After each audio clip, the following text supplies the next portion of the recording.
Solving one past board exam problem per day until the Civil Engineering Board Exam, Part 9.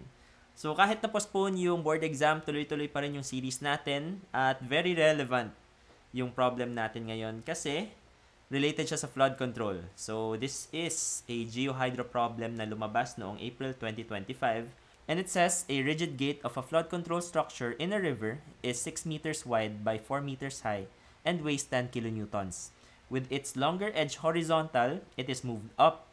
Evaluate the force in kilonewtons needed to raise the gate when the surface of the water is 2 meters above its top edge. There is no water on the downstream side of the gate. The coefficient of friction between the gate and the channel guides is 0.10.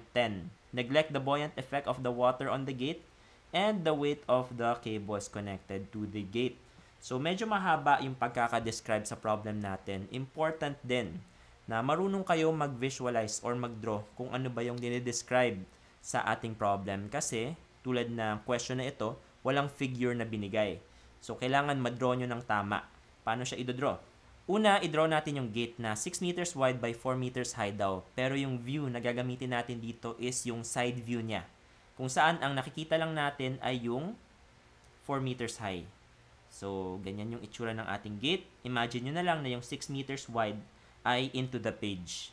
Next, yung water surface daw, nasan yun? Ito. The water surface is 2 meters above its top edge. So, kung ito yung gate natin, yung water, yan, 2 meters above the top gate pa. So, yung water surface, siguro indicate natin as blue. Yan.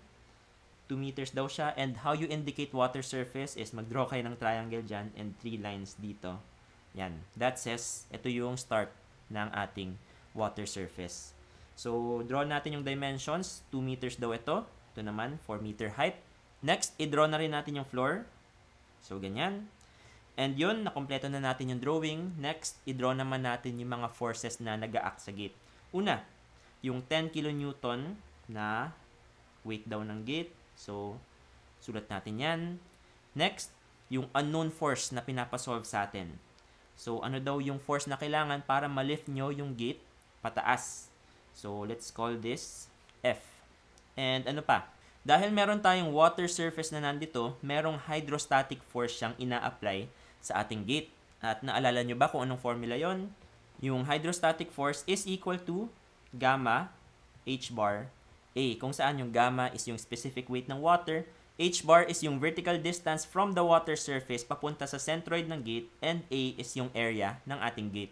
So, i-draw natin yung force na yon. Around, nandito siya. And lastly, yung force due to friction. Kasi ililift natin yung gate pataas, meron daw friction between the gate and the channel guide. So, nire-resist ng friction yung movement ng ating gate. Kaya siya pababa. Now, ano naman yung formula ng force due to friction? Ito ay mu s times n, where mu s is yung coefficient of static friction na binigay na, this is 0.10, and yung n naman is yung normal force. Now, solve na muna natin yung mga unknown forces starting with the hydrostatic force. So, to solve for hydrostatic force, gamma H bar A lang siya. So, this is 9.81. Yung H bar natin is 2 plus kalahati ng 4, which is 4. And area naman is ito, 6 by 4. So, 6 times 4. Compute natin using a calculator, 9.81 times 4 times 6 times 4. This is 941.76. Next, yung force due to friction. Meron na tayong mu s. Ano naman yung n? Yung n dito effectively is the hydrostatic force kasi siya yung nag-act perpendicular to friction. So, solve na rin natin yung F. This is equal to 0.10 times yung nakuha natin na 941.76 na normal force / hydrostatic force. So, multiply lang natin ito ng 0.1. We would get 94.176. And, lastly, mag-summation lang tayo ng forces along Y to get yung unknown force needed to lift yung ating gate.